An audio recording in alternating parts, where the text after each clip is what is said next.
Bom, boa noite, bom fim de tarde. Eu fico muito feliz de estar aqui hoje apenas apresentando, né, esse seminário a pedido do Bernardo. Nós vamos hoje ter uma discussão sobre o livro do Philippe Frenet, que foi lançado há pouco tempo, né, sobre Benjamin Constant. E nós, depois, na verdade, né, antes do Felipe falar sobre o livro, nós vamos ter um comentário do professor Ivo Kozer. Então, apresentando rapidamente, né, os participantes desse debate, o Felipe é doutor em ciência política, defendeu a tese em 2020, e em 2021 a tese foi premiada, duas vezes, quanto duas, mas na verdade foram três, pela USP, recebeu uma menção honrosa e da CAPES ganhou o prêmio de melhor tese da área de humanidades. Né? E agora o Felipe Freller faz pós-doutorado na Universidade Federal de São Carlos, no Departamento de Filosofia. E quanto ao Ivo Kozer, nosso querido amigo, colega da UFRJ, né, tem se destacado como não apenas como um intérprete do Brasil, mas também, mais recentemente, eu percebo que ele migrou com muita força para as questões contemporâneas, é um estudioso da liberdade, né, Ivo? Podemos dizer assim. Então, o formato será o seguinte, o Ivo começa fazendo os comentários, tem 30 minutos, depois o Felipe tem 30 minutos para responder as acusações, não, estou brincando, os comentários, e nós abrimos para a pergunta deste público que está aqui. Obrigada, Bernardo, por me convidar, fico muito feliz, já que me sinto muito participante, né, dessa trajetória do Felipe. Já começo? Bom, eu é que agradeço. Agradeço o convite, né, agradeço o convite do Bernardo, por ter me propiciado né, ter a oportunidade de ler esse excelente trabalho, né, que eu vejo que os prêmios fazem jus, são justos, né, à qualidade dele, né. Critico a orientadora por não ter me chamado para a banca, né, eu teria aprendido muito mais sobre Constant e os liberais anteriormente, né, mas de qualquer jeito agradeço também as palavras gentis dela sobre a minha trajetória, né. Bom, indo direto eu vou formular, né, ao Felipe 3 questões, né. Não, quer dizer, 2 questões e vou fazer antes uma pequena ponderação que eu acho, assim, importante, que é a questão, sobre teoria, sobre método de pesquisa em teoria política. E depois eu vou fazer 2 perguntas, indagações, questões, melhor dizendo, substantivas, vamos chamar assim, sobre o belo livro que ele nos apresenta, né. Quer dizer, eu acho que nós temos ao longo desse tempo, né, sempre nos formulado uma pergunta dentro do que nós podemos chamar um guarda-chuva amplo, né. O que fazemos como fazendo teoria política? E eu acho importante ressaltar que o seu trabalho, ele tem consistência quando a gente observa a questão metodológica, né. É possível escrever sobre teoria, sobre métodos em teoria política, né, mas é possível também, muitas vezes, se equivocar quando, né, não é mais o nosso caso, quando há longas introduções metodológicas, né, que, na verdade, o trabalho é que conduz, né, a questão que formula é que produz a metodologia, né. Eu acho que até de desculpa mas eu vejo assim, né, de maneira consistente, né, vários dos orientandos da Eunice revelam uma coerência metodológica muito forte que muito contribui para a área, né. E eu acho que à medida que eu li o seu trabalho, ficava claro para mim que você tem um método, né, porque eu sempre me pergunto, se vocês me permitem, né, o que nós fazemos na teoria política que não poderíamos estar fazendo na história, né, ou talvez de alguma forma na filosofia, né. E eu acho que o seu trabalho oferece uma das respostas mais consistentes, né, você e os que estão gravitando com essa abordagem, né. Você apresenta eu não vou obviamente apresentar o seu livro, que não é essa a ideia aqui, né. Mas você tem um problema, que é o problema do decisionismo, e você segue esse problema com coerência, né, ele é um facho de luz que lhe conduz nos labirintos do contexto histórico, né. E esse contexto histórico, ele é reconstruído em função dessa questão, né. Dentro do estoque infinito de questões da teoria política, você retira o tema do decisionismo político e associado a esse o tema do arbítrio, né. Diferentemente de outras abordagens em teoria política para as quais o contexto histórico possui um valor meramente instrumental ou desnecessário, né, como por exemplo Léo Strauss, a Isaiah Berlin, né, você tem uma ênfase naquilo que é o contexto histórico e as mudanças que esse contexto histórico enseja no seu autor. E você também, de forma, a meu ver, bem consistente e que deve ser destacado, você não toma o contexto como algo, vamos chamar assim, objetivo, que propiciasse as mesmas respostas, né. Você tem exatamente o cuidado de propiciar a ideia de que o mesmo contexto enseja respostas diferentes, né. Daí você ter todo um arsenal contextual quer dizer, contextual, né, de outros autores, outros atores políticos que, estão também enfrentando essa questão e estão propiciando respostas diferentes, né. Uma das questões é óbvio, quer dizer, óbvio não, mas eu acho que é importante mencionar, né, que você mobiliza uma das ferramentas mais interessantes do contextualismo skinneriano, que é a ideia de que os autores não podem ser abordados a partir do mito da coerência, né. No seu caso, há um problema, contextos diversos e respostas com ênfases distintas, né. Então eu acho que o teu trabalho, né, ele tem um sentido de que ele, quer dizer, ele apresenta uma é um trabalho que ele, de uma certa forma, ele somente poderia ser feito na teoria política, né, ou talvez com um diálogo também com a filosofia política, né, na maneira pela qual nós estamos, de uma certa forma, construindo a questão, né, a teoria política no caso, no debate acadêmico brasileiro, né. Bom, se essa é a questão metodológica, né, eu queria agora, eh, me deter na questão, teórica que você traz, né, o tema do decisionismo e da arbitrariedade, né. A sua definição, né, ela articula 2 termos que eu acho que, pode dizer, né, me provocaram ou pelo menos me chamaram a atenção, né, da definição também que eu acho que contribui, reforça, reforça na medida que eu estou aqui apresentando a minha a minha ênfase no seu trabalho, né, a ênfase que o Isaiah Berlin traz sobre essa questão do decisionismo, né. No trabalho, né, eh, no trabalho do Isaiah Berlin sobre Maquiavel, ele aponta que esse autor teria tido a noção do conflito entre fins distintos e razoáveis, um embate que em última instância somente poderia ser resolvido por uma decisão, e que faz referência exatamente a valores contidos nesses fins.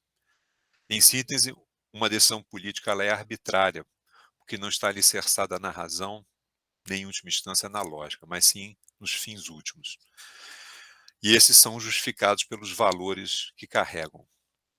No momento da decisão, o ator político clama, em última instância, eis-me aqui e eis a minha decisão. Como você mesmo chama atenção, há toda uma corrente na teoria política que compreende a política sobre a ótica do conflito entre fins últimos carregados de valores, né? Nesta perspectiva estariam Chantal Mouffe e Carl Schmitt, citados no seu trabalho, né? Para Mouffe, e também o nosso amigo Carl Schmitt, o liberalismo teria procurado retirar essa dimensão agonística da política, substituindo por um racionalismo institucional, o qual, ao final, terminaria abafando a essência da política, sufocando-a, matando-a por morte não natural. A sua hipótese é construída com atenção aos detalhes, né? Constant seria um liberal que não expulsa o decisionismo da dimensão política, contudo busca controlar o elemento arbitrário. Eu gostaria agora aqui de me concentrar em 2 problemas, né. O primeiro deles, né, vem logo no seu capítulo 2, né, quando você menciona, né, eu não vou aqui de novo me deter na bem elaborada reconstituição histórica que você faz, né, mas, você assinala que o golpe do 18 do Frutidor enseja na reflexão de Constant uma reformulação do problema do arbítrio. Anteriormente, Constant havia buscado evitar o emprego do arbítrio a partir da associação desses aos excessos revolucionários. Em 1797, não é isso? A possibilidade de uma maioria não republicana ascender ao poder força uma reconsideração dessa formulação. Como compatibilizar a construção da república com a existência de costumes não republicanos, né? Nessa pergunta é fundamental que esteja presente, né, né, os mecanismos da representação da nação, né. O golpe do 18 do Frutidor revela o problema em toda a sua densidade e requer a Constant e os demais autores vinculados à Revolução que se debrucem sobre esse, né. O problema da construção de uma ordem política liberal, né. Eu vi que a Gabriela entrou ali, eu não pude deixar de pensar que a ideia da construção da ordem liberal numa sociedade que ainda não é plenamente liberal nos seus costumes, né, nas suas práticas, na sua cultura política, né, é um tema muito caro, né, ao pensamento político brasileiro, tanto do século XIX como no começo do século XX, né. Isso, nesse sentido, eu até participei de uma banca lá na Bahia, esses dias, de uma dissertação de mestrado sobre poder moderador, e eu falei: olha, você tem que ler o livro do Felipe, para você entender que esse problema não é um problema específico da sociedade brasileira, né, a construção de um sistema liberal quando os costumes, a cultura política ainda não são plenamente liberais, né. Bom, mas como responder ao golpe do 18 do Frutidor sem resvalar para a discricionariedade, ou melhor, como você fala, né, o arbítrio descontrolado, né, a arbitrariedade descontrolada. E aí, eu vou lhe ser, quer dizer, eu vou aqui também, a Eunice está aí, com sinceridade, né, ela pode depois apresentar também se eu estou trazendo a ideia que eu vou trazer aqui de forma adequada e correta, né. Essa indagação, né, que eu vou aqui apresentar, ela está presente, né, pelo menos na teoria política romana, né, o problema do ditador criado para enfrentar situações extraordinárias. Situações que estão marcadas pelo conflito interno ou pela ameaça externa, né. E você menciona, ressalta, que Constant se recusa a retomar a figura do ditador presente em Maquiavel e Rousseau. Eu gostaria de te indagar se nesse momento não se manifesta uma diferença fundamental entre a formulação, a maneira pela qual Maquiavel apresenta o ditador e que escapou a Constant e que, de alguma maneira, talvez, não era também o seu objeto principal, escapou a você nessa reconstrução, né?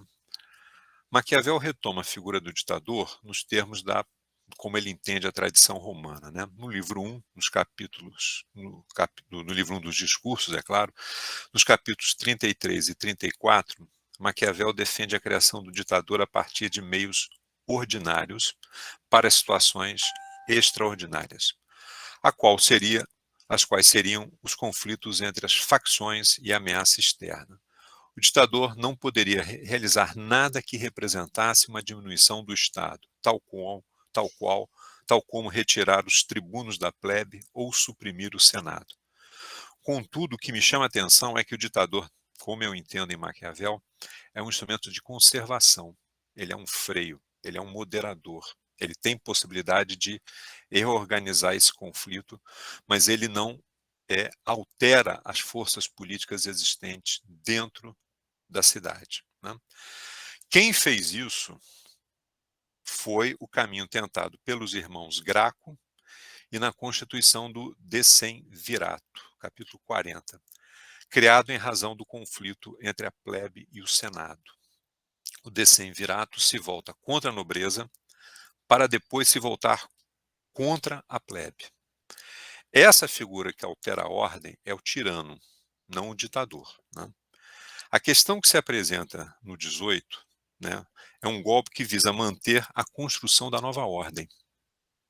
O golpe do 18, né, e a figura desse poder visa preservar a nova ordem de uma maioria republicana, ou não, desculpa, de uma monarquia, de uma maioria favorável ao antigo regime. O que a experiência francesa mostra é que a ordem política burguesa não emerge quando toda a sociedade já está imbuída dos novos valores e só resta o Estado como última instância. Ao contrário, a construção de um sistema liberal representativo está sujeito às contestações de uma sociedade não liberal. Por isso que eu mencionava, né, a importância dessa reflexão para o pensamento político, para quem estuda o pensamento político brasileiro no século XIX e na primeira metade do século XX. A solução de Constant seria um poder neutro que não se miscua nas suas funções legislativas, executivas ou judiciárias. Isso é você, enfim, na página 162. Um arbítrio pontual, mas que resolvesse rapidamente as crises também. Isso é você falando, né? Então, o poder neutro pode destituir o executivo sem pronunciar um julgamento contra ele. Isso tudo também está lá na sua página 155. Dissolver as assembleias legislativas, mesma coisa. Você menciona que esse poder neutro é uma instância de realização de medidas extraordinárias, discricionárias, não autoritárias, e não como um símbolo da imparcialidade do Estado. Página 163. Nos termos que estou lhe propondo, estaremos perante um poder que não visa o equilíbrio entre as partes. A parte da sociedade que está aferrada ao antigo regime e a parte que deseja a nova ordem. Como você escreve, o poder neutro de Constant não tem por função encarnar o domínio reflexivo da comunidade sobre si mesma. Fecha aspas. Eu considero, então, que o poder neutro tem a capacidade de agir sobre a ordem constitucional com o intuito de preservar o novo perante o velho. De maneira mais clara, naquele contexto, Constant formula um poder que possa agir perante uma circunstância na qual a República estivesse ameaçada pela reação que viesse, né? E nesse sentido, diferente do ditador enaltecido por Maquiavel e Rousseau, que é antes um elemento de equilíbrio, de freio, né?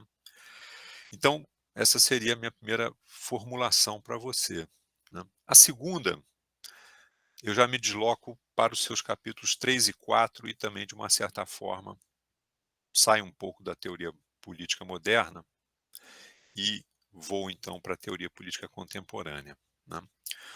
Você menciona a Chantal Mouffe. Essa teria caracterizado o liberalismo como uma tentativa de suprimir o político. Essa é a ideia básica dela, né?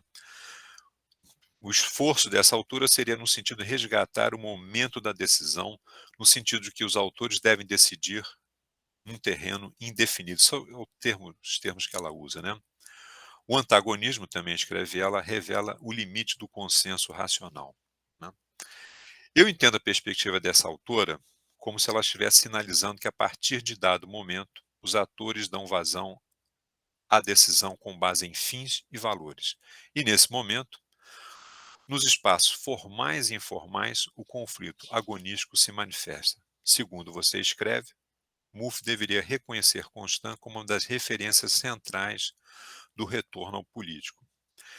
Vou colocar a Mouffe junto com outros autores, aliás, que ela mesmo menciona, para não dizer que eu estou aqui forçando, né? Como sendo partidários de um mesmo enfoque agonístico sobre a política, né? Ela menciona Joseph Haas, John Gray, Michael Walzer e, para não dizer que não falei das flores, o Isaiah Berlin, né? Para esse, as questões políticas acarretam, diz ela, decisões que exigem que se escolha entre alternativas conflitantes. Nesse momento, nesses espaços, os fins e os valores colidem, né? O Berlin pontua, e me parece correto, nessa concepção de política enquanto dimensão agonística, os atores podem se encontrar perante fins e valores razoáveis, mas que são excludentes. Contudo, os atores não podem buscar sínteses assambarcadoras, porque elas não existem. Eventualmente, é possível tolerar e efetuar trocas compensatórias, as quais geram acordos inevitavelmente instáveis. Contudo, o que eu quero enfatizar, pontuar e colocar no centro do problema vem a ser o seguinte argumento. Nessa concepção do político e, eventualmente, da democracia, quando se decide, nenhum ator político e nenhum poder institucional está isento de fins e valores. Todos carregam consigo fins e valores parciais que não podem servir como fundamento para uma síntese que os eleve a um interesse público, a um espírito do tempo ou uma forma de vida superior. Quando você escreve, abre aspas, tratando-se de um julgamento, está lá já mais no seu capítulo, né? Acho que é o quarto, né? Página 267. Tratando-se de um julgamento político, toda a lei precisa ser deslocada. A Câmara dos Deputados acusa o ministro de acordo com uma correlação de forças políticas. A Câmara dos Pares o julga utilizando uma latitude moral característica dos jurados e o rei tem a prerrogativa de anular de acordo com a preferência do seu coração, né? Sem entrar no caso da graça, né, destaco que a constante atribuição atribuiu ao rei, segundo você, uma postura não passiva, mas fazer dele o órgão por excelência da decisão política distinta do governo, da legislação e da atividade judiciária. Agora, eu pondero essa sua afirmação. No enfoque que recupera o caráter conflitivo da política, vamos chamá-los aqui dos agonistas, né? Essa ação não pode deixar de carregar fins e valores que produzirão embates e que serão apontadas como parciais. Eu sei que o poder neutro não é neutro, né? Não é essa exatamente a ideia de Constant que você tão bem discute. O adjetivo neutro engana, mas no exercício desse poder, a despeito, né, do que eu falei agora, Constant projeta uma discricionariedade que não se abre para contestação. E essa dimensão é fundamental para os agonistas e para a recuperação do conceito político como um embate de fins e valores, né? Então, a meu ver, está se colocando aqui um problema, né? Quer dizer, se Constant pode ser recuperado como um dos autores que vai recuperar o sentido da decisão, nós temos que aceitar essa dimensão do conflito até o fim, ó, pelo menos de acordo com sua lógica. Nem o rei, nem o nem aquele que exerce o poder neutro é de fato neutro, né? Ele exprime um conjunto de valores que se abre de novo para a contestação, né? E eu entendi, né, que você, se você me permite, né, ler as suas intenções, né, eu entendi que no final do seu trabalho você abre para esse conflito, né, presente nesta formulação do Constant, né?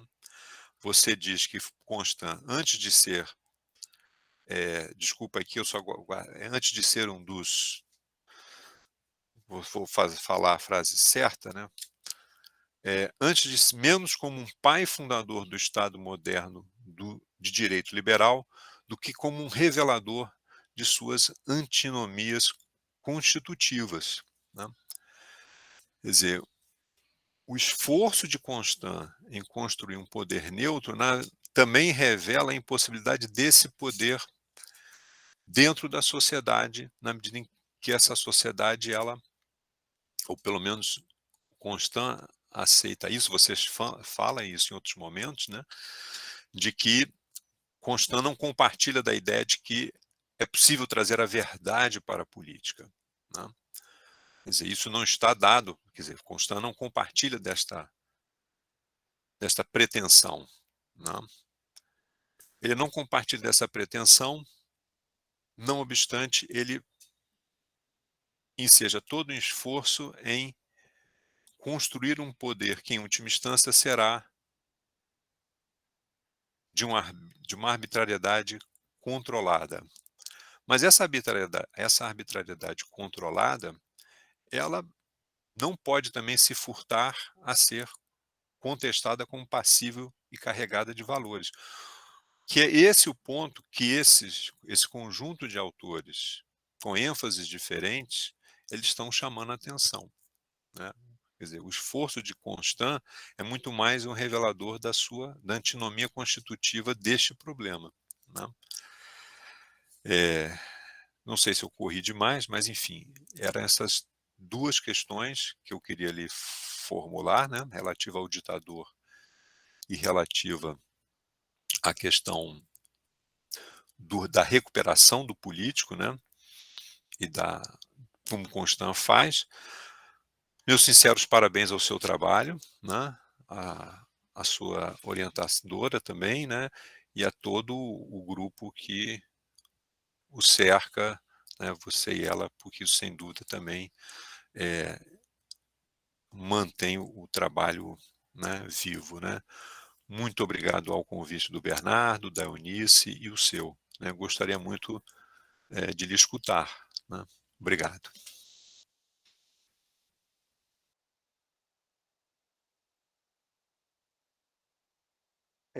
Vocês me escutam bem? Ótimo. Bom, muito obrigado, são muitos agradecimentos, mas muito obrigado ao Bernardo, em primeiro lugar, pelo convite. Para mim é uma grande honra estar participando deste evento do SEDEC, né? Eu venho acompanhando alguns dos debates do SEDEC há algum tempo e me associei recentemente, então para mim é um grande prazer estar, por assim dizer, protagonizando este primeiro evento do SEDEC, trazendo a teoria política, enfim, histórica, mas com uma vinculação com o debate contemporâneo, como o Ivo mostrou um pouco, está trazendo isso para esses debates do SEDEC, para mim, algo muito importante, né? Agradeço muito a Eunice, mais uma vez, além de toda a orientação e diálogo ao longo desses anos todos, pela sua gentil apresentação, e agradeço especialmente ao Ivo, não só por ler o livro com muito cuidado e aceitar esse debate, trazer essas questões muito interessantes e pertinentes, mas, enfim, por toda a empolgação e entusiasmo que ele tem demonstrado em relação ao livro, inclusive acompanhando e participando de outros debates, né, que já ocorreram nas últimas semanas, e me enviando questões, e por aí vai.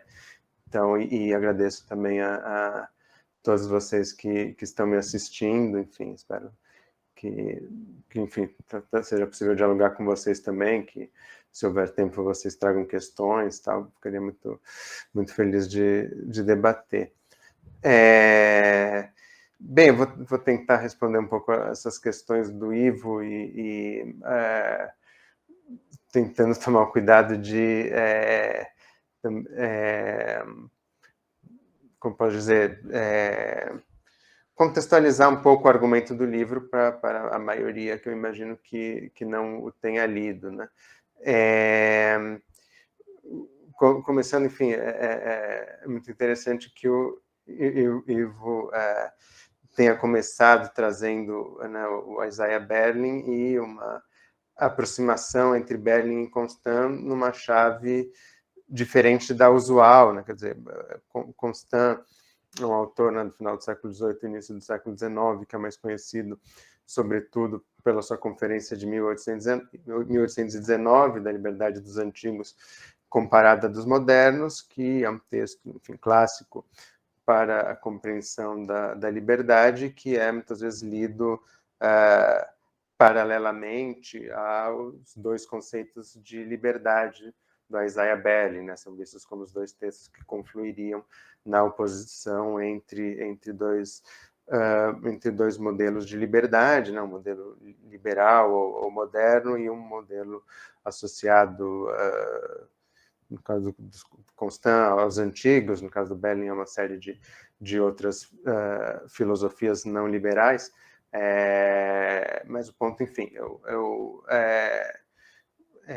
como se trata, né, também de uma aproximação que já foi muito criticada pela literatura, né, principalmente porque a literatura sobre Constant tem se voltado cada vez mais para entender Constant como um pensador que não apenas dicotomizou essas duas liberdades, mas procurou conciliá-las, né, como ele deixa claro no final de sua conferência. Eu, enfim, sendo um ponto já praticamente pacífico na literatura, não foi essa a discussão sobre a qual eu me debrucei primordialmente, né? Então eu até discuto pouco Berling no livro, mas o Ivo trouxe o Berling por um ângulo muito interessante de conectar com o meu trabalho, que é esse tema do decisionismo, né? Particularmente essa decisão entre valores, fins conflitivos, inconciliáveis e,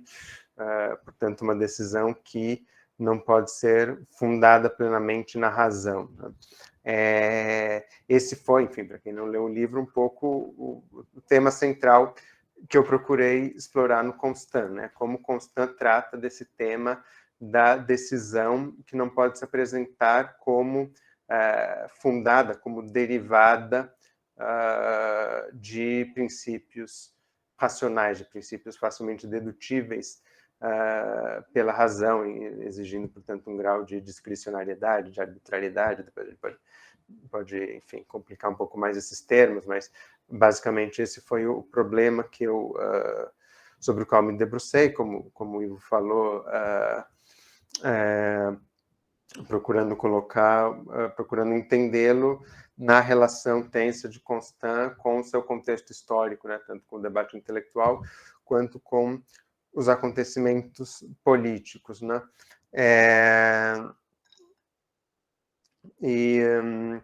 Dentro desse tema, né, eu diria que a gente pode pensar, enfim, construir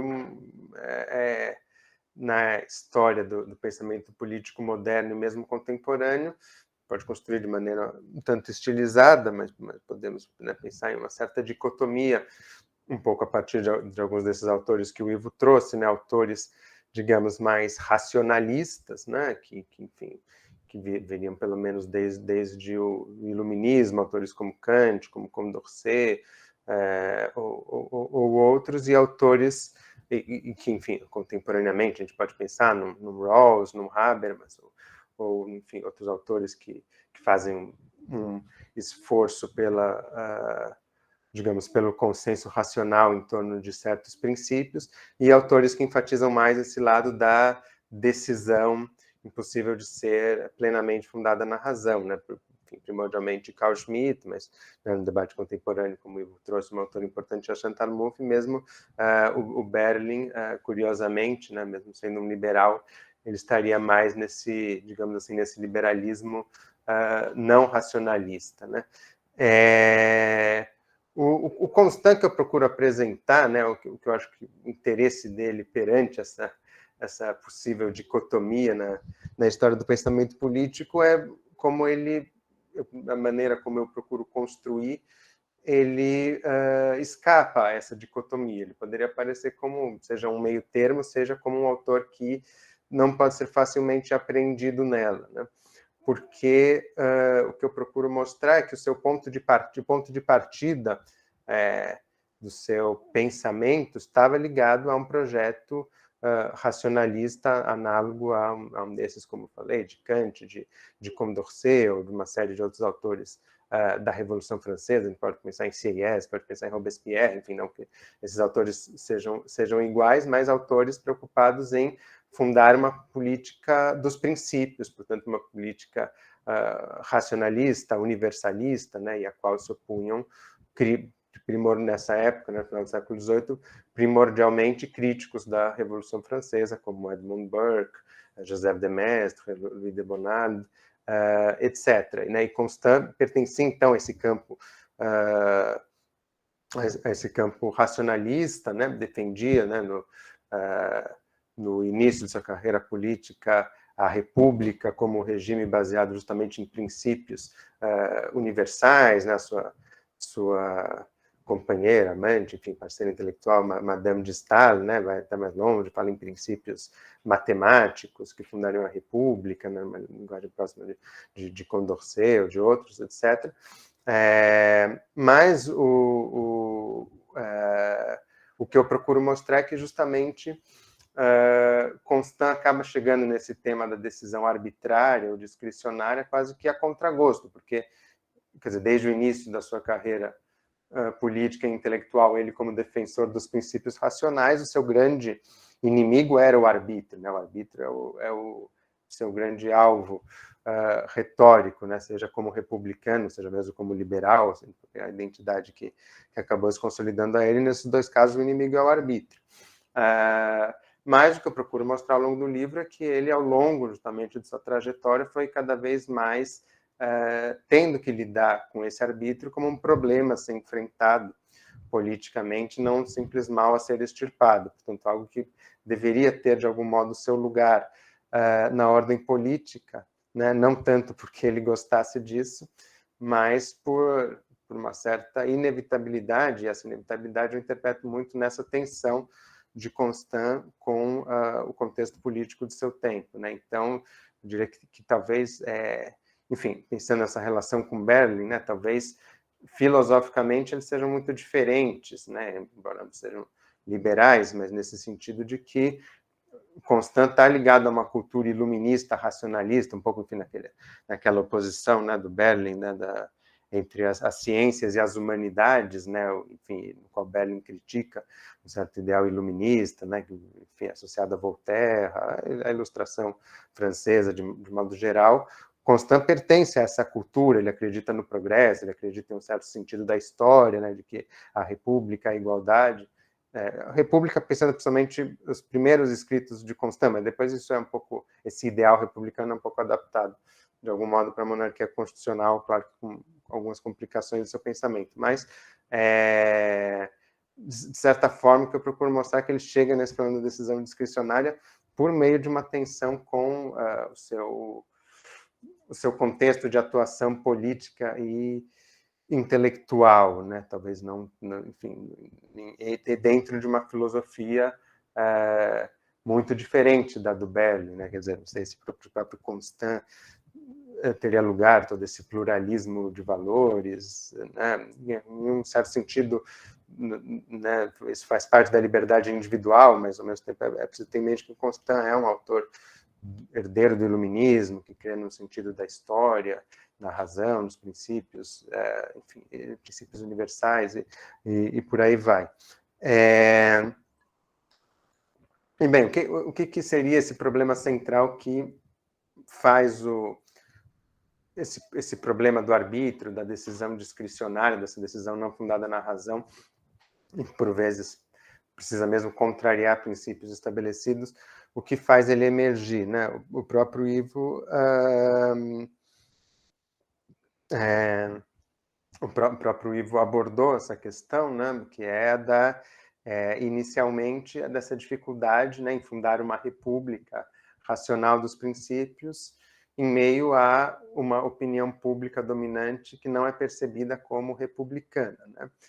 Esse problema se torna particularmente agudo durante a Revolução Francesa, né? Especialmente quando a Revolução Francesa começa a tentar se institucionalizar como regime fundado em eleições, né?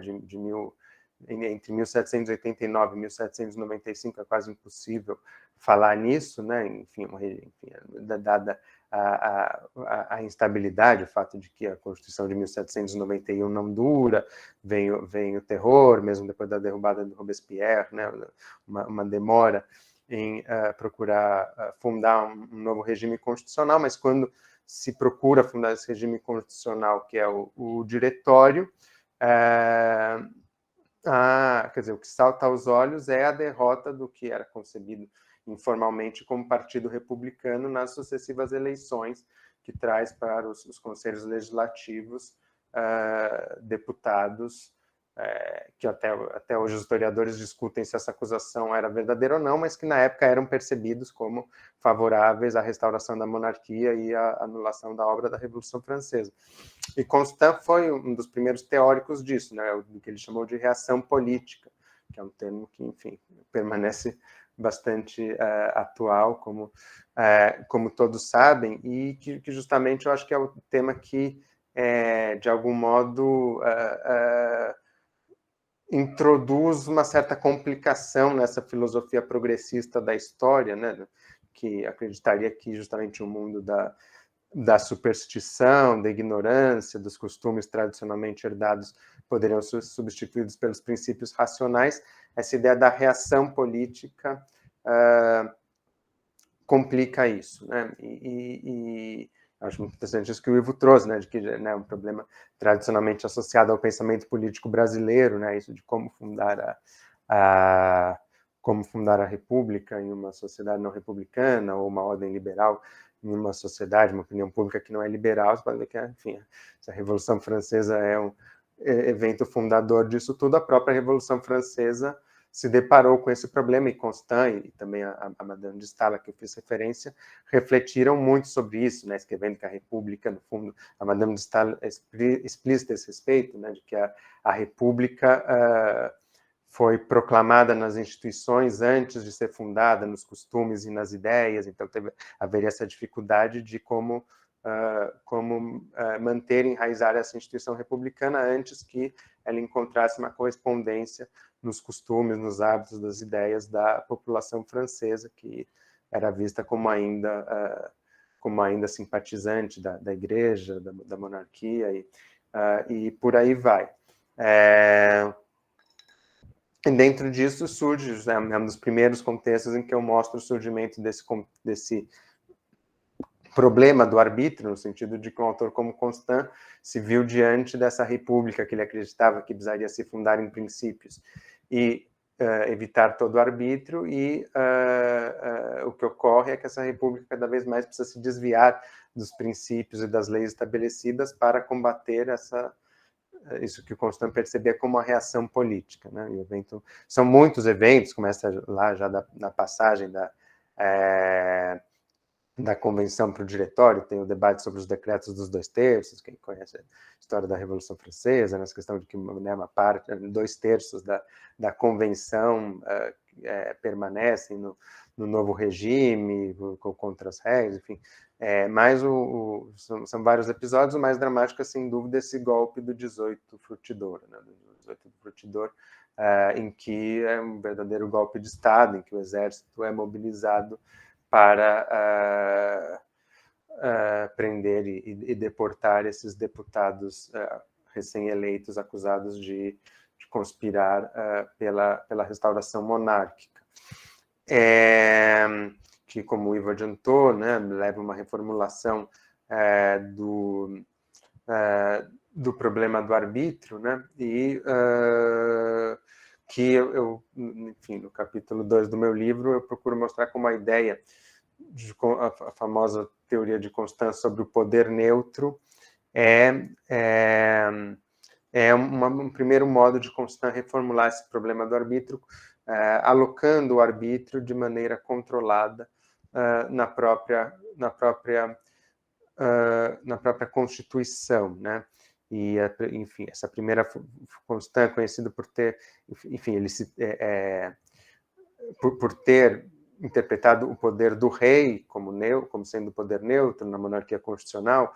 Foi isso que, inclusive, foi herdado para o pensamento político e constitucional brasileiro no século XIX, ao erigir o poder moderador e ao atribuí-lo ao imperador. Mas é preciso ter em mente que a primeira versão do poder neutro, Constant a concebe em um desenho de Constituição republicana, né? Ainda nesses debates do diretório, do regime seguinte do consulado, ele escreve o seu primeiro grande tratado político, que é sobre a possibilidade de uma Constituição republicana em um grande país. Esse tratado acabou não sendo publicado em vida, mas é a matriz dessa ideia do poder neutro. E essa discussão sobre a ditadura, né, que o Ivo trouxe, para eu situá-la e responder um pouco como eu vejo o que ele trouxe, né? Eu mesmo, né, no livro, para situar o modo como Constant vê o arbítrio, vê essa situação essa decisão que contraria os princípios ou as leis estabelecidas, eu faço algumas comparações com outros teóricos políticos clássicos, seja Maquiavel e Rousseau, ao tratar da instituição romana da ditadura, seja John Locke, ao tratar da prerrogativa do rei, né, que também seria um poder discricionário, no qual, em situações de urgência, o rei pode agir sem ou mesmo contra as leis estabelecidas em nome, né, da urgência e da salvação do corpo político. Mas, de todo modo, a ditadura, vamos pegar mais diretamente nesse contexto em que Constant está discutindo o poder neutro, ela havia sido tematizada por essa autora, a qual eu já fiz algumas referências, que é a Madame de Staël, né? Uma das, enfim, eu analiso no livro algumas das propostas de reformulação de uma Constituição republicana à luz desse golpe do 18 Fructidor, né? A gente está, então, em 1797, a esse golpe contra os deputados acusados de conspirar por uma restauração monárquica. Vários autores formulam, publicam ou escrevem e não publicam, como é o caso desse livro da Madame de Staël, propostas de reformulação da Constituição republicana para que esse tipo de golpe não fosse mais necessário nesse contexto em que, como eu falei, a República já foi proclamada, mas ainda não encontra enraizamento nas ideias e nos costumes dominantes. E a Madame de Staël, né, num livro, enfim, não publicado em vida e com um título longo, né, das circunstâncias atuais que podem terminar a Revolução e dos princípios que devem fundar a República na França, se não me engano é isso, ela chega a propor o que ela chama de uma ditadura das instituições, né, em substituição ao que ela via que estava ocorrendo, que era a ditadura das perseguições, justamente esse governo republicano do diretório que perseguia ilegalmente, ditatorialmente, autoritariamente, todos esses membros da ala direita dos conselhos acusados de participar de uma contra-revolução, e depois viria a perseguir a esquerda também, os neo-jacobinos, enfim, era uma ditadura mal disfarçada que estava em voga. E só para conectar um pouco ao que o Ivo estava falando,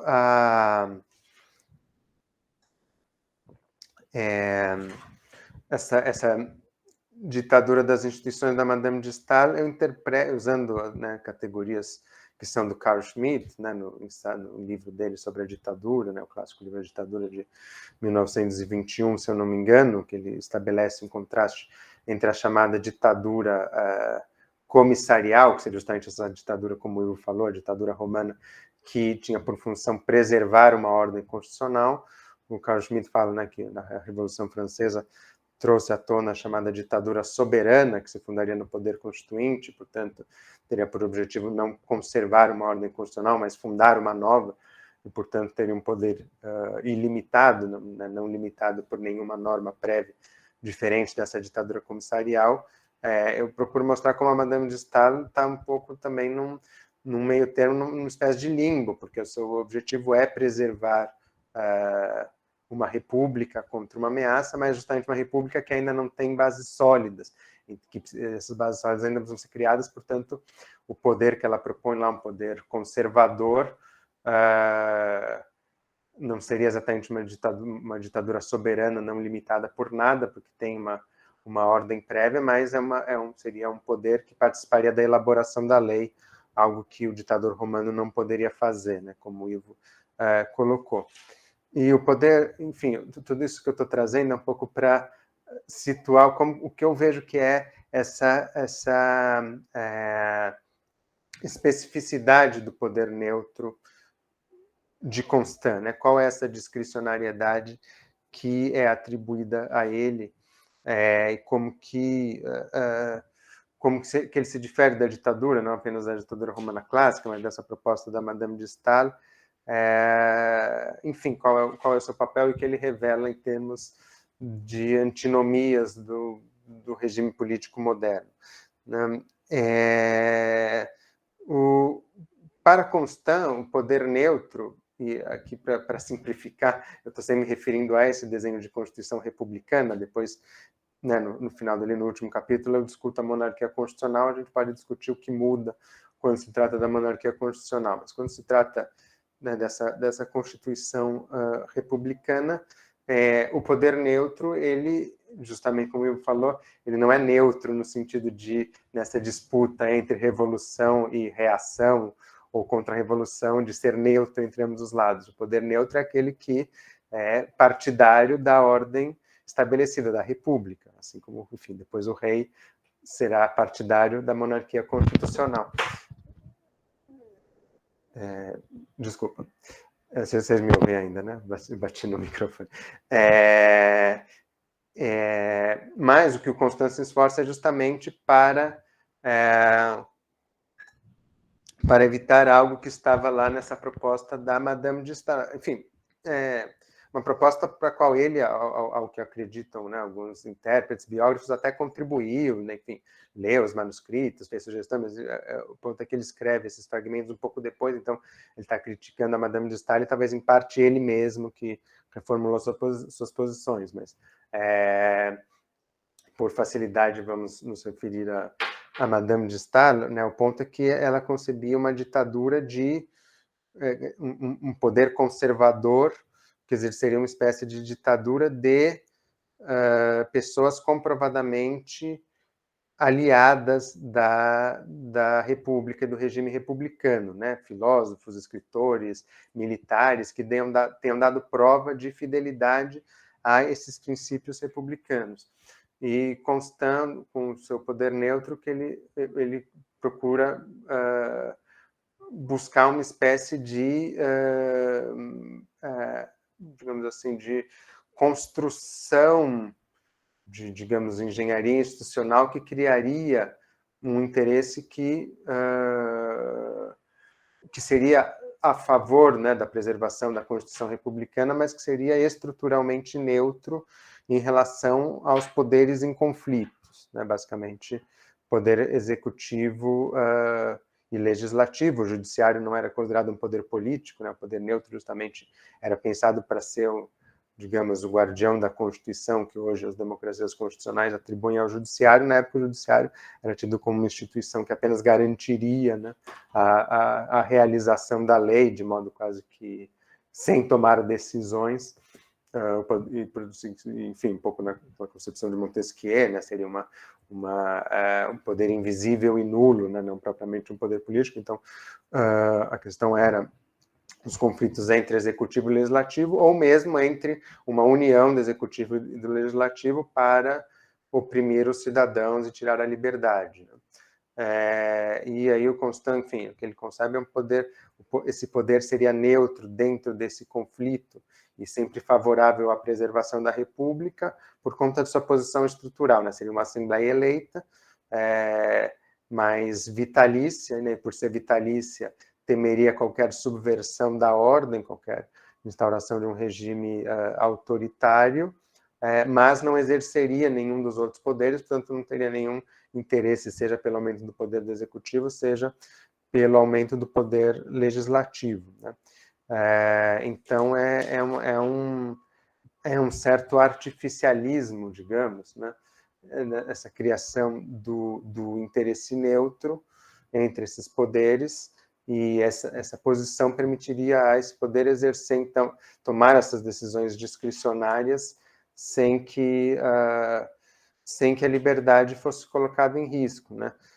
Eu termino um pouco, né? Enfim, se eu não tivesse pedido minhas perguntas, depois você retoma, Ivo, mas retomando essa ideia, né, de Constant como um revelador das antinomias constitutivas do regime político moderno, nesse sentido, né, de que mais do que alguém que eu entenda que fornece uma fórmula pronta para como a liberdade não ser perdida, né, primordialmente nesses contextos, né, como ele chamou de reação política, é alguém que refletiu justamente sobre como como ela pode ser perdida e como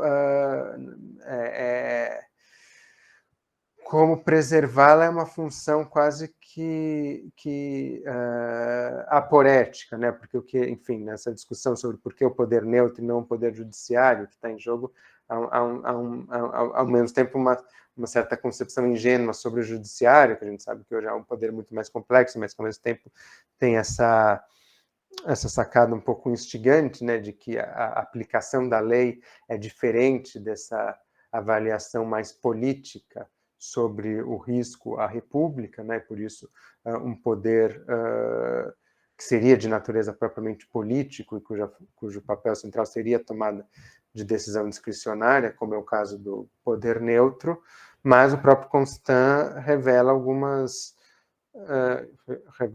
hesitações sobre, afinal de contas, se esse poder neutro seria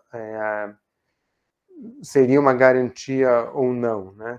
Quer dizer, se ele próprio não poderia contribuir para a própria perda da liberdade, né? Ele um pouco pergunta, né, como seria possível dar uma garantia, a própria garantia. Isso é um problema insolúvel de algum modo. Então eu entendo que Constant, mais do que, enfim, nisso, né, justamente o que eu tento é tirar Constant um pouco desse cânone dos grandes fundadores do Estado de Direito liberal como algo bem resolvido, né, como algo justamente que se fundaria numa marcha da história, e apontar como um autor que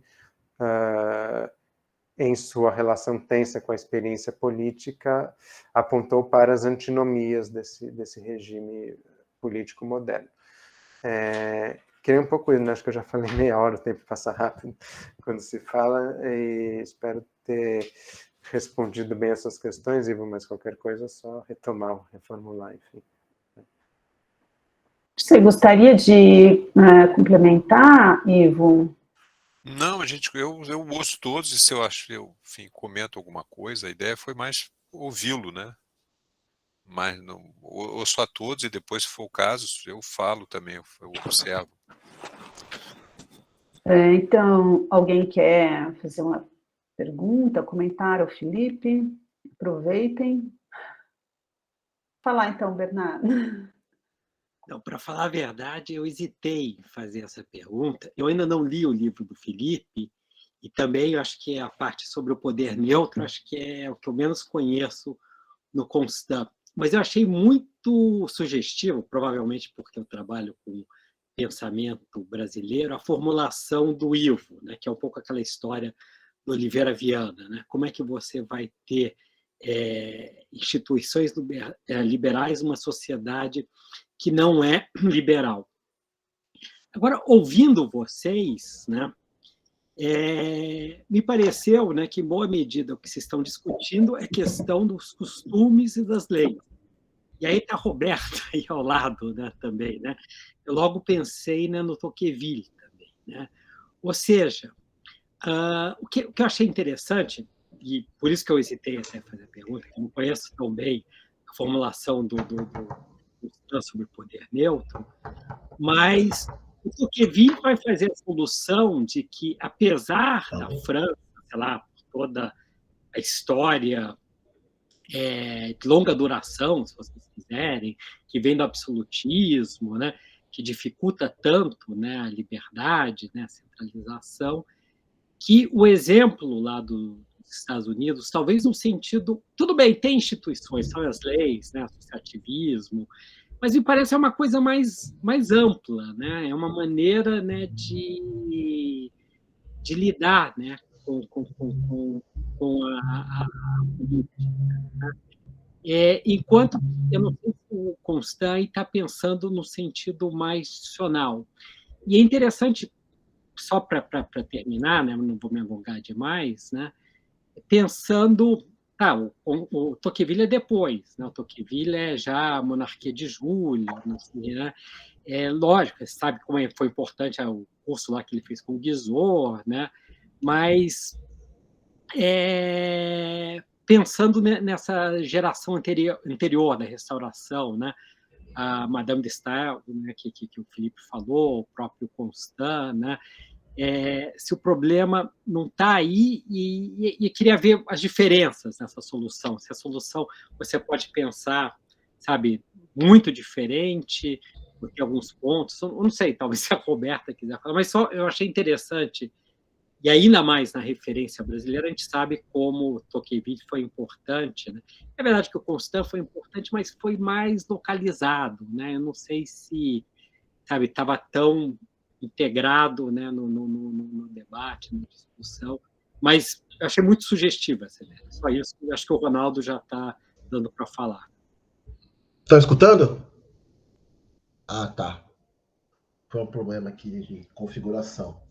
Então, parabenizar o Felipe pelo livro, bela pesquisa, a Eunice pela orientação, ao Ivo pelo comentário, aos demais colegas que estão aqui. Eu tenho 3 perguntas bem breves para o Felipe.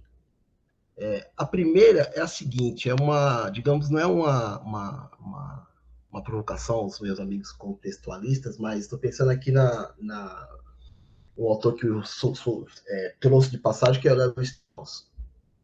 Esse problema do Constant não é um problema, na verdade, de como se governa, porque é um problema que, por exemplo, o Strauss reconstrói no diálogo dele, quando ele reconstrói o diálogo do Xenofonte sobre a tirania, mas ele deixa claro no começo que ali é um problema que a ciência política e as ciências sociais têm que lidar desde o próprio Xenofonte e atravessa todos os teóricos modernos, até ele, Strauss, como é contemporâneo, ainda que ele não trate diretamente do problema da tirania, porque ele é um esotérico, então ele oculta a argumentação. Mas o problema do Constant não é um problema... tudo bem, você argumenta do ponto de vista do arbítrio e do decisionismo, mas não é muito mais um problema de como se governa. Governar é desta forma. Não há outra possibilidade. Que é o que o Strauss, que é o que, na verdade, o Simonides, que é o intelectual que está tentando convencer o Hierro, diz, olha, você é um político, governar é desta forma. E o Simonides faz o papel de intelectual ali, meio dizendo, olha, você não tem muito o que fazer senão governar, e governar significa, de uma certa forma, tirania, e não há como escapar dessa possibilidade. E isso, de certa maneira, aparece nos autores ao longo da história do pensamento. Então, aparece de uma forma no Maquiavel, aparece no Hobbes, aparece mesmo um autor como Marx, quando Marx, no 18 por Maio, diz lá, bom, aqui nós temos um problema de 700 mil que votaram no presidente contra 700 deputados. Aonde isso vai dar do ponto de vista do governo, nós não sabemos, né? O resultado é que o Bonaparte acaba se impondo como o que tinha a possibilidade de fácil de governar, e chega no Weber, chega no Carl Schmitt, nesses autores. Então, assim, a minha pergunta é, esse problema do Constant não é um problema, no fundo, de como se governa? Não tem possibilidade de governar que não seja por meio das decisões?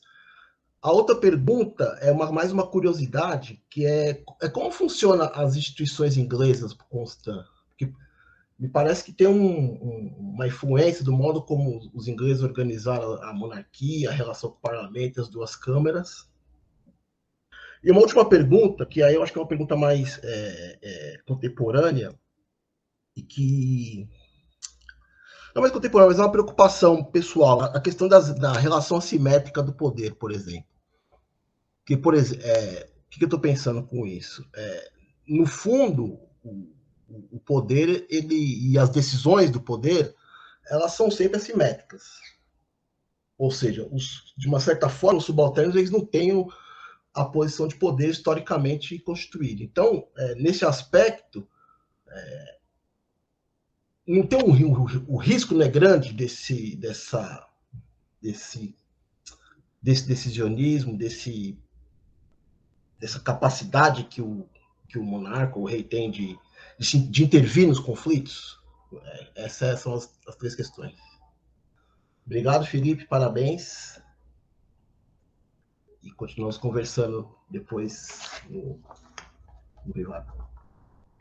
E você quer colocar alguma coisa? É um ponto assim que eu me sinto até mal de colocar, porque eu acho que é muito mais da Roberta, né? você talvez não saiba, mas eu e a Roberta temos conversado sobre você, né? Então, assim, quando eu comentei que, ao final, o poder neutro, né, dos seus últimos 2 capítulos, né, o 3 e o 4, né, ele também não foge de ser uma parte numa decisão, né, e que, portanto, se abre de novo a contestação. Eu me lembrei muito uma coisa que a Roberta falou, e eu estou aqui citando-a, né, se ela achar que não é, corrija-me, né, de que você menciona o Constant como um autor que, quer dizer, num dado momento, pensa no júri como sendo um disseminador de um arbítrio controlado, né, a figura do júri selecionado dentre os cidadãos, né. Então, a Roberta chamava a atenção, né, que nesse momento o decisionismo está difundido pela sociedade, né.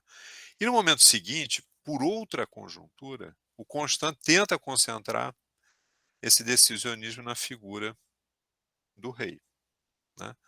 Quer dizer, por que que é claro que ele não faz essa, ele não é um normativo, isso temos que respeitá-lo, né. Quer dizer, mas podemos formular a pergunta: por que que uma sociedade que se acostumou a praticar esse decisionismo moderado agora aceita, não sei se abdica, para um rei concentrar essa atribuição, né? É interessante também, o Bernardo vai me permitir também fazer referência a ele, né? Quer dizer, quando eu li essa questão do Constant, eu pensava que o Constant, de uma certa forma, ele ou sabia ou intuiu formalmente, logicamente, a ideia é como o Tocqueville viu o júri nos Estados Unidos, né? Os cidadãos aprendendo a lidar com a coisa pública, né? Só que ele fez um construto mental, ele deveria ser assim, né, na França. Ele não disse, ó, está acontecendo isso nos Estados Unidos, né? Mas ele pensou isso, olha, como é que a gente vai educar esses cidadãos? Nós vamos educá-los porque eles vão, não vai ser letras, né? O Felipe ressalta, né, o Constant sabiamente não acredita em religião civil, né? Mas como é que é isso? Ah, bom, então é o júri. É o júri, os indivíduos vão praticar a cidadania. Bom, mas aí no momento seguinte o Constant, por outra conjuntura, diz, não, agora é o rei. Bom, mas, né, os cidadãos, ele faz uma concentração e antes ele abriu para os cidadãos, né, ordinários, né?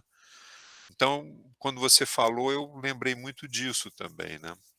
E era uma questão que a Roberta, né, trouxe e me chamou a atenção disso, né, da politização da decisão do poder neutro, ela forçosamente se abre à contestação, né? Era isso. De novo, é só uma provocação, né? Não tenho ensejado pelas suas reflexões sobre o Constant. Acho que você já pode responder, Felipe. Tem Tá bastante bom. coisa, hein? Sim, sim. Não, ótimas questões. Eu vou me esforçar aqui para ser sucinto, porque realmente, para mim, o tempo passa muito rápido quando eu começo a falar. Então, tá. Não, Bernardo, excelente questão. Excelente questão ao trazer Tocqueville e, enfim, mais fundamentalmente ainda, por esse ângulo da relação entre costumes e leis, né? Eu diria o seguinte, Constant, acho que é sem dúvida, a própria bibliografia sobre pensamento político francês do século XIX tem enfatizado isso, é sem dúvida uma das grandes fontes intelectuais de Tocqueville, né? É sempre difícil, enfim, a Roberta também deve saber bem, o Paulo, acho que foi embora, não sei, mas a questão das fontes intelectuais de Tocqueville é sempre uma questão complicada, porque poderiam ser muitas, né, e de diversas posições políticas, né, por isso que Tocqueville é tão disputado, seja por liberais, conservadores, republicanos, ou às vezes até outros, porque ele Aliás, enfim, o século XIX, de modo geral, né, era muito comum, assim, também não só no século XIX, mas essa incorporação, né, enfim, o mesmo autor pegar fontes de diversas matizes teóricas, mas é que no século XIX não havia tanta essa cultura da necessidade da citação, né? Eu acho que o próprio Ivo trouxe, né, uma fonte importante do pensamento, enfim, de inspiração de Tocqueville por Constant, a respeito da questão do júri, né?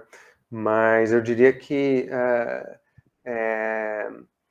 nesse problema mais geral da relação entre costumes e leis, sem dúvida, né? Especialmente em relação a essa, não apenas o júri, mas essa própria ideia dos poderes locais e da descentralização como uma maneira pela qual os indivíduos aprendem a ser cidadãos e criam os hábitos e os costumes necessários para a liberdade, é um argumento presente dessa forma em Constant, que nesse sentido foi, enfim, faz toda uma crítica dessa cultura política da Revolução Francesa, da qual ele era um herdeiro de algum modo, mas do qual ele critica nesse sentido de que a Revolução Francesa teria considerado que bastaria um centro político livre no qual imperasse a vontade geral, né, no qual a generalidade se sobrepusesse às particularidades, e isso levou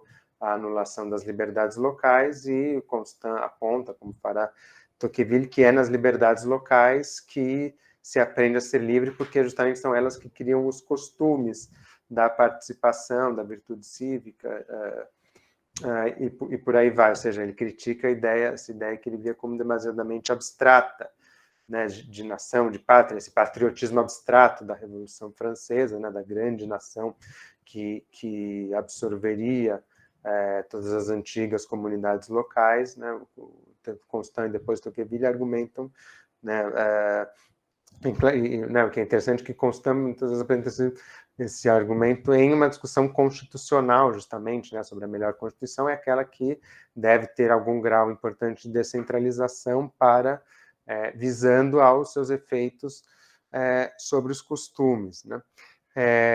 Portanto, as instituições são capazes, né, de influenciar os costumes. Mas, de modo mais geral, acho que você apontou um ponto interessante, né, que a discussão dele é mais focada no institucional, né, principalmente, acho que principalmente nesses textos que eu trouxe, né, em que ele está discutindo exatamente o desenho constitucional de uma república depois de uma monarquia, foi uma dimensão importante da intervenção política dele.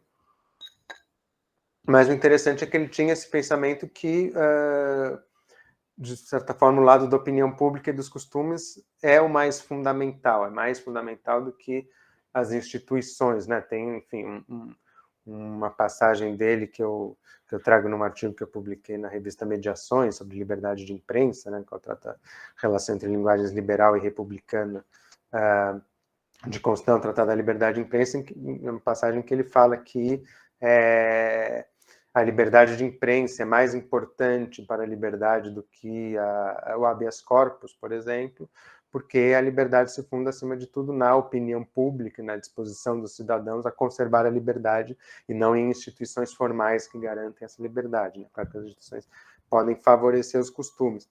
Mas eu diria que talvez esse foco no institucional está um pouco ligado à ideia de que os costumes, embora eles possam ser influenciados pelas instituições, eles são mais difíceis de serem transformados de modo voluntarista, né? Tem um pouco...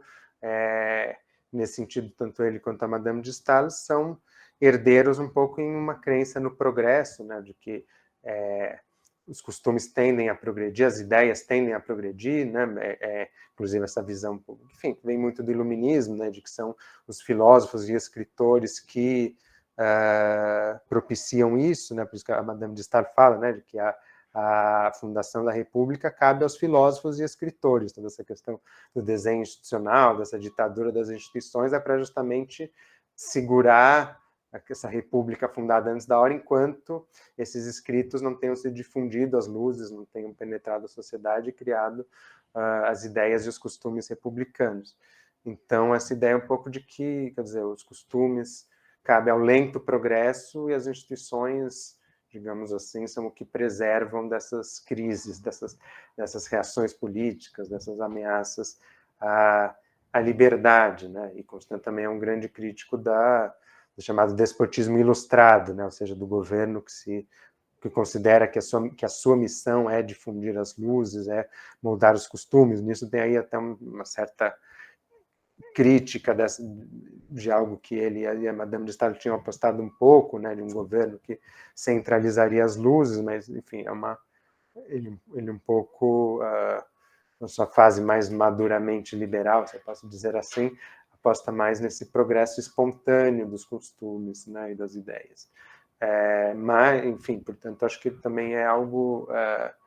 talvez Tocqueville já não pertence inteiramente a esse mesmo universo mental, né, do iluminismo, desse progresso contínuo das luzes, tem algo de mais pessimista, particularmente em relação à própria França, como você falou, né, de como a centralização teria corrompido os costumes franceses de modo mais durável, que talvez haja aí, né, uma possível diferença entre Tocqueville e Constant. Embora as críticas da centralização já vinham muito da Restauração, e claro, não só do Constant, né, os estudiosos apontam outros, Royer Collard, né, essa relação entre individualismo e centralização, está no Royer Collard, em alguma medida no próprio Guizot, embora no Guizot seja mais complicado, mas era o grande tema da Restauração. Né? Tocqueville é um autor difícil por essa razão de incorporar muito dos debates anteriores.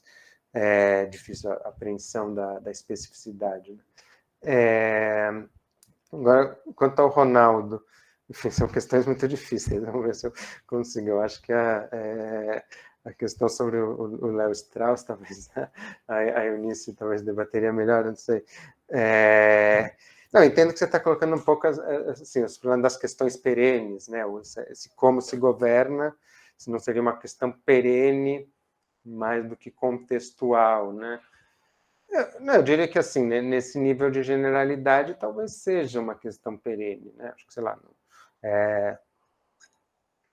um ponto, assim, para mim, não vou falar eu em nome de Skinner, em nome de Pocock ou de outros, mas, assim, como eu vejo, não é que não existam as questões perenes, e eu acho que a maneira como se constroem as questões é uma escolha metodológica que se justifica em função dos ganhos e das perdas. Então, algumas questões, né, a questão como se governa pode ser estudada de modo perene e transversal entre esses vários filósofos que você falou, né, desde Platão, Aristóteles, Maquiavel, Hobbes, Marx, Weber, Schmidt, que eu anotei aqui. Mas, enfim, eu diria que essa atenção ao contexto, como posso dizer, permite não apenas entender o autor em sua especificidade mais própria, né, entender o que ele estava fazendo, quais eram as suas intenções, a quem ele estava se dirigindo, o que ele estava contestando, que inflexões ele estava causando na linguagem, tudo isso que os contextualistas enfatizam muito, mas eu acho que mais do que isso, justamente permitir entender melhor essas tensões do seu pensamento, né, que tem a ver não com o problema do governo em geral, mas com o governo de uma sociedade particular e com um fim particular, que não poderia ser, por exemplo, o de Hobbes, né, que não estava preocupado com a fundação de uma república em uma sociedade movida pela reação política, que tinha outra concepção da história, e por aí vai. Né? Então, eu acho que nesse sentido, o contexto histórico nos ajuda como fonte dos problemas das tensões do próprio autor. Né? Eu concordo que quando quando o contexto histórico não está a serviço disso, eu concordo que ele não é necessário, que em muitos casos ele aparece mesmo de modo mais fala como ambientação, como panorama, mas que o autor, mesmo quando diz o contrário, está mais preocupado com questões perenes do que como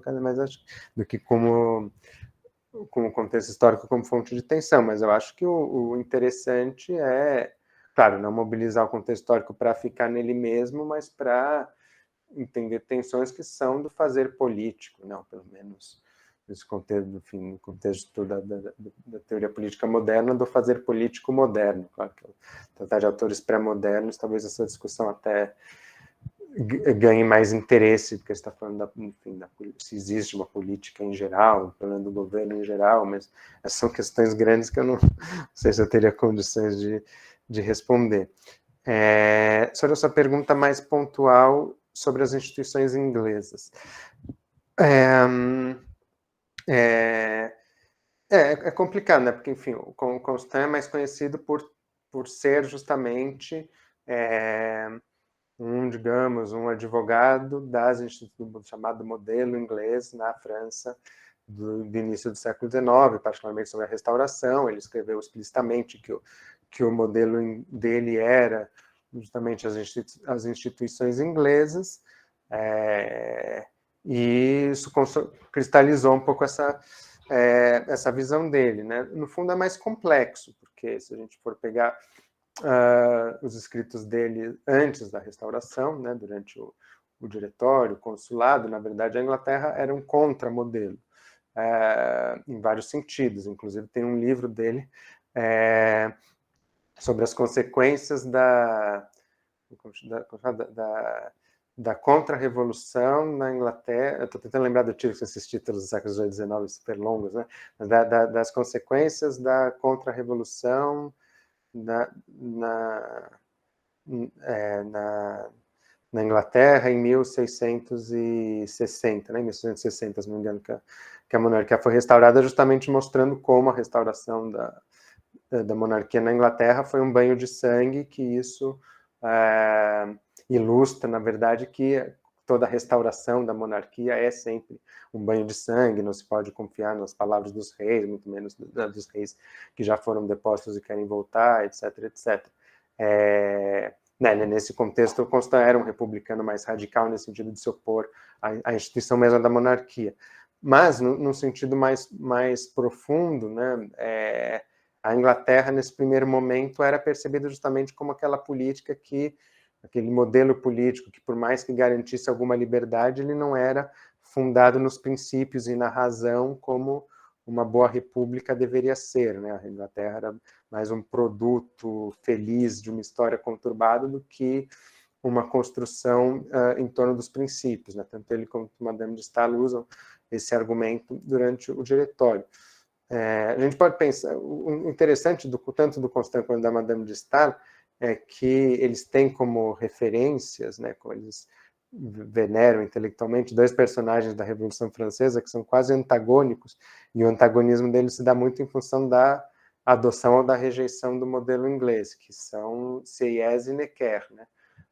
Eu diria que o Constant e a Madame de Staël, eles oscilam um pouco entre essas duas figuras, né? O Sieyès rejeitou justamente toda essa ideia do equilíbrio, do equilíbrio dos poderes, como um princípio que justamente um modelo que se justifica pelo fato de que não existe soberania da nação, portanto, poderes que não são nacionais precisam se chocar para garantir a liberdade. A meta seria fundar a soberania da nação, né? Isso na visão do Sieyès, na visão do Necker, justamente a Inglaterra aparece como o modelo perfeito de conciliação entre a ordem e a liberdade. Eu diria que Constant e Staël oscilaram um pouco entre essas duas versões, talvez tenham terminado mais ao lado do Necker, né? Mas chamando um pouco a atenção de que na restauração, justamente o contexto histórico era outro, em que quase que a contraposição possível não era mais entre Revolução Francesa ou modelo britânico, seria entre monarquia absoluta ou modelo britânico, né? E por isso o modelo britânico é abraçado, mas enfim, eu poderia também falar mais detalhes sobre isso, mas só para avançar aqui, que a Roberta falar, sim, tinha dívida de sangue, assim, porque a Madame de Staël era filha do Necker, né? Mas, enfim, é uma questão complexa, porque mesmo quando eles rejeitam um modelo inglês, eles buscam alguma inspiração na Inglaterra, né? Ela fala que né, esse direito de um poder conservador para Madame de Staël, ou neutro para a Constituição, o direito de dissolver o poder legislativo seria algo análogo ao rei da Inglaterra, que tem o direito de dissolver o parlamento, né? Ou seja, a Inglaterra é um modelo que evitaria essa concentração de poder em uma assembleia única, né? Mas, enfim, ao mesmo tempo, eles não veem tanto a Inglaterra por esse modelo do equilíbrio da balança, que era um pouco a visão dos monarquianos no início da Revolução Francesa, né? Eles tentam pensar a maneira de Sieyès, uma espécie de união dos poderes, ou de Necker, de uma harmonia, ou seja, como que esses... Mas, enfim, se não estiver claro, eu posso detalhar um pouco mais, mas a sua terceira questão também é muito importante, né? Sobre, dada a relação assimétrica de poder, se não haveria o risco, né? Não seria grande o risco de uma intervenção do rei ou do poder neutro em geral nos conflitos de uma maneira negativa, né? Eu diria que sim, é nisso que ele cai um pouco naquela pergunta, né? Qual seria a garantia da própria garantia, e percebe que é um problema que seria difícil de avançar, né? Então, as construções, como eu tentei mostrar, tem um certo artificialismo, né? Quer dizer, a resposta que ele dá é que o poder neutro não poderia abusar, porque ele nunca seria governante nem legislador. O máximo que ele pode fazer é dissolver um poder que depois caberá justamente à opinião pública eleger novamente e tal. Agora, eu acho que isso quer dizer, esse artificialismo está ligado a tentar encaminhar, canalizar uma questão que ele próprio percebe como de algum modo insolúvel, né? Ele insiste muito nessa coisa, né, de que né, quando ele trata, enfim, no início lá da Constituição Republicana em um grande país, ao tratar da divisão de poderes, ele fala justamente quando existem governantes e governados, sempre vai ser uma relação assimétrica, e mesmo que os governantes tenham sua origem no campo dos governados, eles deixam de ser governados ao se tornarem governantes. Então, por isso justamente que precisa dessa construção institucional sofisticada de um poder dissolver o outro, poder colocar um freio ao outro, né? Enfim, nisso ele, quer dizer, tem uma certa continuidade com Montesquieu, com os federalistas e tal, na divisão dos poderes como a maneira de não garantir o abuso, mas ele vai, de certa forma, além ao perceber que justamente os próprios poderes, não basta eles estarem divididos, eles podem se chocar, por isso você precisa de um poder que sirva especificamente para impedir esse choque. Acho que é o máximo que ele pode responder. Por fim, o Ivo, né, vou tentar responder mais rapidamente, enfim, sobre o júri eu já comentei, mas, enfim, você apontou bem que o júri representaria uma espécie de difusão dessa decisão discricionária na sociedade, né, o júri podendo se contrapor à aplicação exata da lei ao levar em consideração os seus sentimentos de justiça ou injustiça, e o Constant, enfim, ao tratar do júri, leva muito em consideração o júri como justamente a instituição da qual participa o cidadão comum, o indivíduo comum, que traz os seus sentimentos naturais, ao passo que no rei ele é concentrado. De certa forma, sim, mas, enfim, no movimento do meu livro, eu procurei mostrar que essa concentração da decisão discricionária está ligada à construção intelectual do poder neutro, que ocorre ainda num contexto em que Constant está pensando uma Constituição republicana, né? Essa teoria do júri e da difusão do arbítrio na sociedade de modo geral, ela é uma construção de um Constant já um tanto mais maduro. O que eu procuro mostrar é que quando ele vai teorizar a monarquia constitucional, ele junta um pouco esses dois aspectos, a concentração do arbítrio no poder neutro e essa difusão da discricionariedade no corpo social como um todo. E aí, enfim, a discussão aqui, eu me baseio, sobretudo, no seu texto sobre a responsabilidade dos ministros, né? Ele tem um livro, um tratado específico sobre a responsabilidade dos ministros, que ele reproduziu em obras posteriores, que é muito interessante, porque ele traz justamente o problema do júri, né? Enfim, daí eu trabalho reconstruir aqui o argumento de todo o tratado, mas o ponto é que tratar da responsabilidade dos ministros é tratar perante quem o poder executivo, que são os ministros, né? Ele atribui o poder executivo aos ministros e não ao rei, que seria o poder neutro. A questão é perante quem eles são responsáveis, né? Um pouco o problema que, enfim, nas nossas democracias presidencialistas é o problema do impeachment, né? Enfim, da responsabilização ao mesmo tempo política e penal, e as duas coisas estão misturadas, né? Na discussão do Constant, dos detentores do poder executivo. E aí eu procuro mostrar que é um mecanismo no qual o próprio júri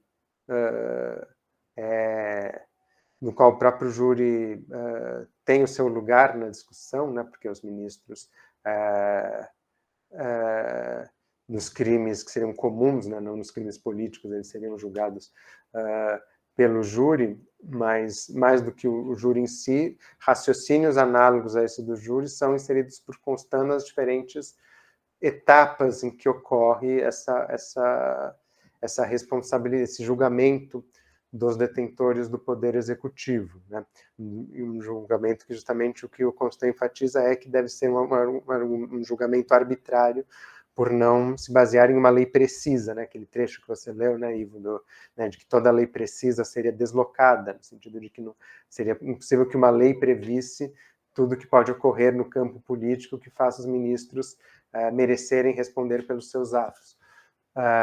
E esse julgamento, a rigor, quer dizer, nesse julgamento a Câmara dos Deputados tem o seu papel, a Câmara dos Pares tem o seu papel, o próprio rei tem o seu papel, né? E nisso entra a discussão que se tornou atual, né, da graça, né? Mas o que eu enfatizo é, sobretudo, o papel da opinião pública, de modo geral, né? O que relaciona, né, com a minha resposta ao Bernardo, né? A centralidade da opinião pública como o elemento que julga.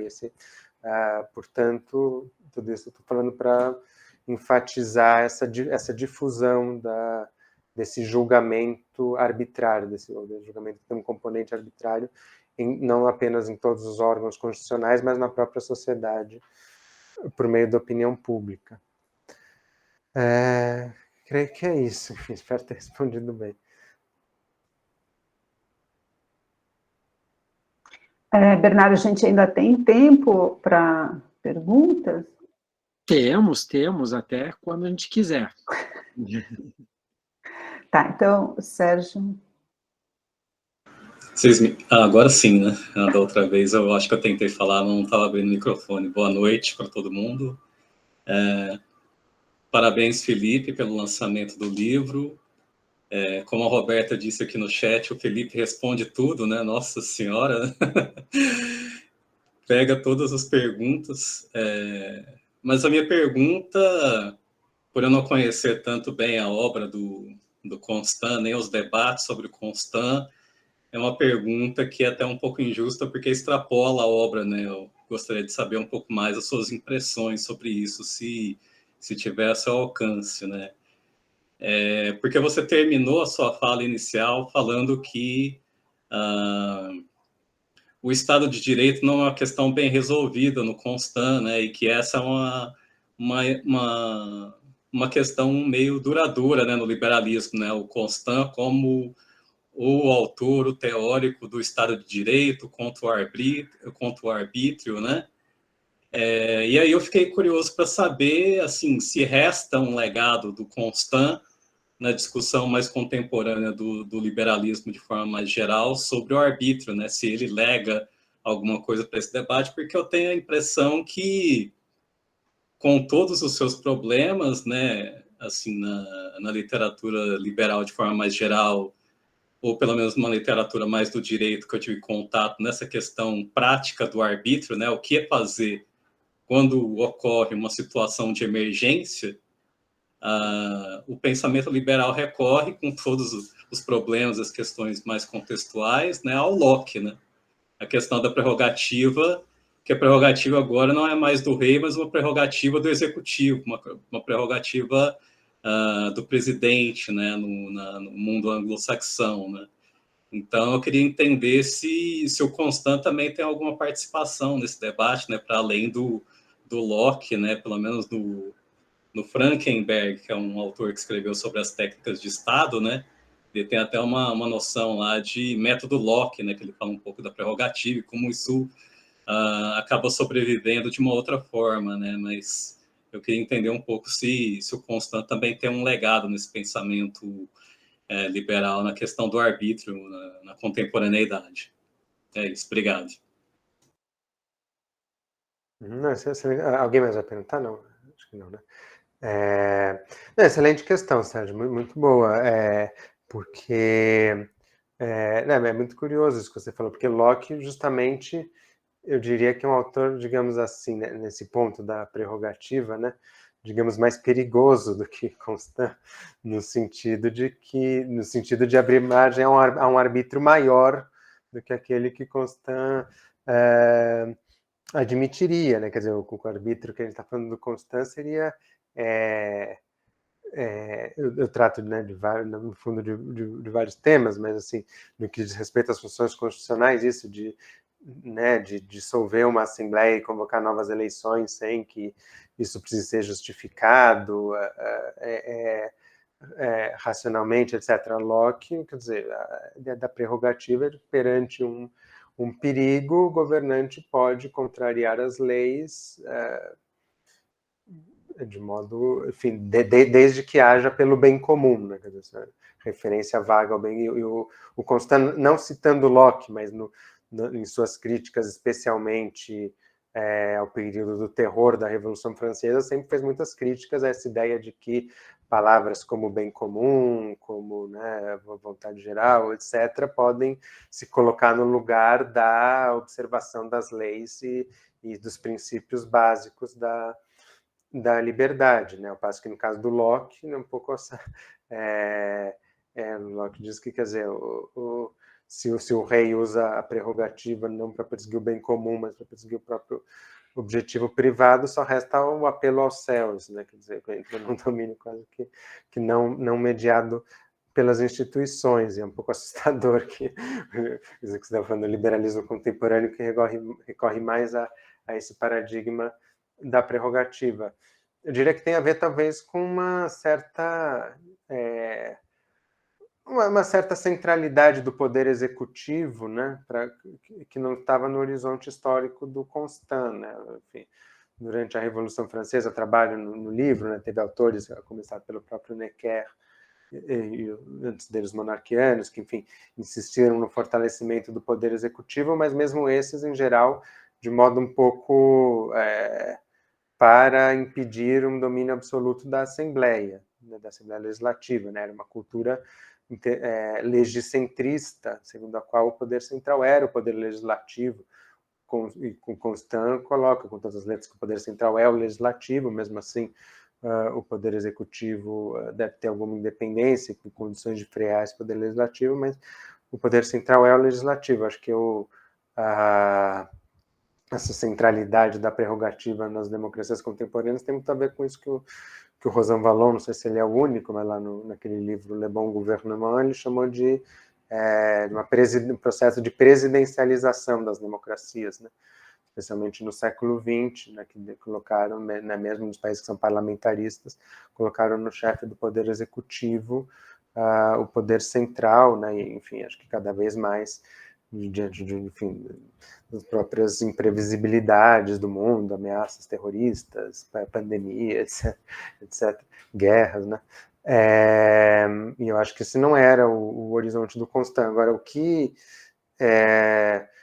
qual é o legado dele, né? Eu diria que, assim, o legado mais óbvio, mas é que no meu livro eu procurei sair um pouco desse Constant mais óbvio e mais evidente. O legado mais óbvio é a própria condenação do arbítrio em nome do império das leis e a preservação da liberdade individual como área que não deve ser, que deve ser constitucionalmente protegida, que a própria Constituição deve proteger o direito à vida, à escolha da religião, a expressão, direito de ir e vir, propriedade, etc., que são, enfim, direitos liberais, que não foram propriamente inventados pelo Constant, mas ele deu uma grande expressão retórica, né? E acho que a força dele está, inclusive, em ter alertado que a Revolução Francesa, embora partindo desses princípios que estão na Declaração dos Direitos do Homem e do Cidadão, acabou subvertendo esses direitos individuais, talvez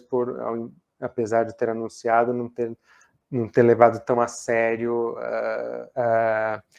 digamos assim, a anterioridade deles em relação à própria construção política, de ter relativizado um pouco esses próprios direitos. Esse eu diria que é o legado mais evidente, mais óbvio de Constant, né? Agora, é interessante como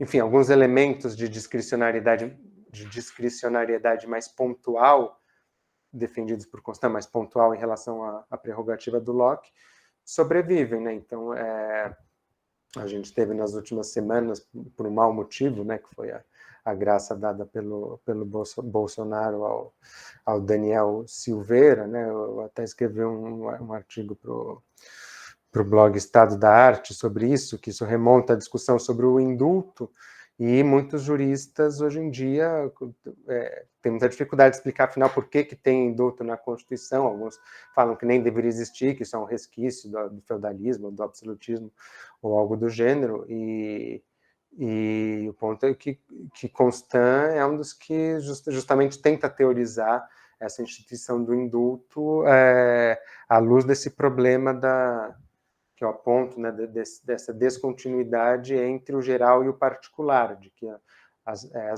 uma lei pode ser boa em geral, mas problemática em sua aplicação ao caso particular, portanto, não basta juízes que aplicam a lei imparcialmente, é preciso um poder que possa decidir se, em um caso particular, a lei é mal aplicada, né? Então, de certa forma, não que Constant tenha criado isso, não que ele tenha, né? Porque, enfim, já está na Constituição dos Estados Unidos, antes do Constant, né? Mas no debate francês, que primeiro proibiu a graça e depois readmitiu com Napoleão e na restauração, Constant, de certa forma, foi um dos que teorizou isso, né?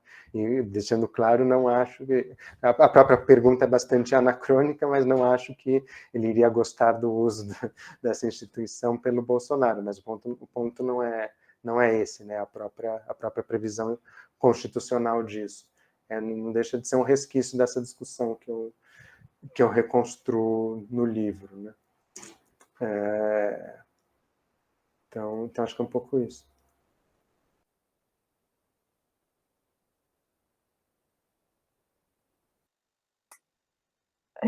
Bom, acho que, não sei qual era a previsão de término, o diretor do SEDEC não me falou sobre isso. Só uma questão no chat, que acho que foi o Ronaldo que perguntou se o Constant, acho que se eu entendi bem, se o Constant leu Burke, e sim, a resposta é sim, inclusive ele critica Burke diretamente, é um dos alvos centrais, embora talvez tenha até alguma proximidade nessa crítica desse culto excessivo da generalidade da Revolução Francesa.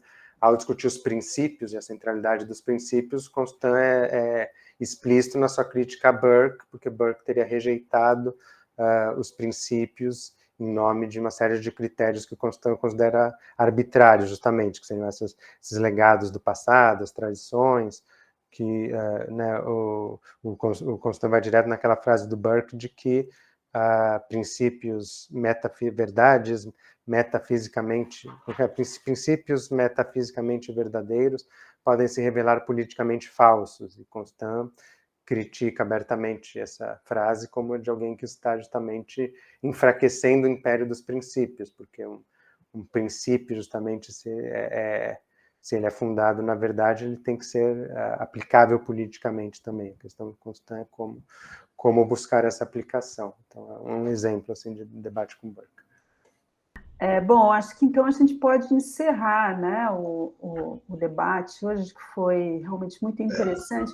Eu já acompanhei alguns debates sobre o livro do Felipe, sempre surgem muitas perguntas diferentes, né, Felipe? Eu acho que o tema e a maneira como você tratou esse tema, de fato, produziram uma multiplicidade de questões que é realmente raro, né?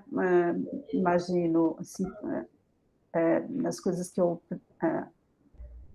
acompanho. Então, acho que sempre o que você colocou, né, enfim, sua ousadia de trazer o Constant para o Brasil, né, e de vê-lo sob essa luz que você lançou sobre ele, acho que vai continuar ainda produzindo muitas discussões. Tá?